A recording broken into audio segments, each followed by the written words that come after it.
Bonjour à tous, il est midi pile, bienvenue sur France 3 Côte d'Azur. Dans l'actualité, nous intéresserons aux aidants familiaux, ces millions de personnes qui s'occupent au quotidien d'un proche affaibli et qui ont besoin, elles aussi, d'être aidées et de souffler un peu. Ils ne comptent pas leurs heures, ni même leur énergie pour entourer et soutenir au quotidien un proche malade, handicapé ou âgé. Les aidants familiaux ont désormais un statut juridique, mais ils se retrouvent souvent seuls face à leurs difficultés matérielles et morales. Dans les Alpes-Maritimes, une structure publique a été mise en place pour les aider à résister. Véronique Varin, Éric Jacquet. Il est 13h30, Charlène arrive chez les Deschamps. Oui. Ah bonjour Charlène, bonjour. Elle vient veiller sur Dominique Deschamps, qui, gravement malade, ne peut rester longtemps seul.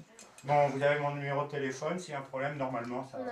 Jean-Claude Deschamps, lui, peut ainsi s'absenter l'esprit tranquille. On fait comme ça, Charlène. Ça me permet aussi de prendre du recul, de voir, c'est comme ça, bon, et peut-être aussi ne pas m'alarmer ou m'inquiéter aussi. Ça vous fait un peu de lecture?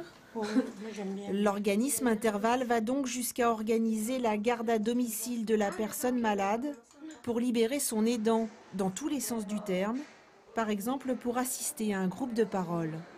Souvent, la maladie, ça rend les gens méchants. C'était terrible de ne pas comprendre. Et là, ici, j'ai compris que c'est comme ça.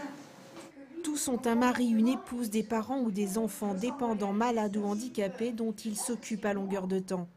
Ce sont des aidants qui ici trouvent enfin l'énergie de continuer, la force pour ne pas craquer.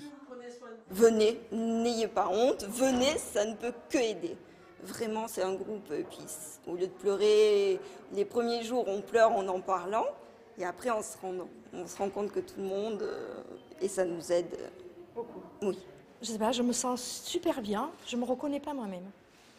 Ça a été la première fois que je suis venue, je suis arrivée ici, bon je pleurais, et puis vous me voyez là aujourd'hui, je suis une autre. Soyez la bienvenue dans ce groupe. D'entrée, le message est clair, prendre soin de soi, c'est mieux prendre soin de l'autre. Chacun peut donc, doit donc tout dire. Moi je sais que sans ce groupe, je ne serais pas là parmi vous. Voilà. Franchement, mon aidé, il y en a qui vont jusqu'à me dire je préférerais qu'il soit mort. Et ça, on a aussi le droit de le dire. Et ces endroits-là sont faits pour pouvoir déposer toutes ces paroles-là qui peuvent être, pour lesquelles on a de la culpabilité, mais qu'on a le droit de penser et qu'on a le droit d'exprimer. Et cet organisme propose gratuitement bien d'autres actions d'accompagnement personnalisées.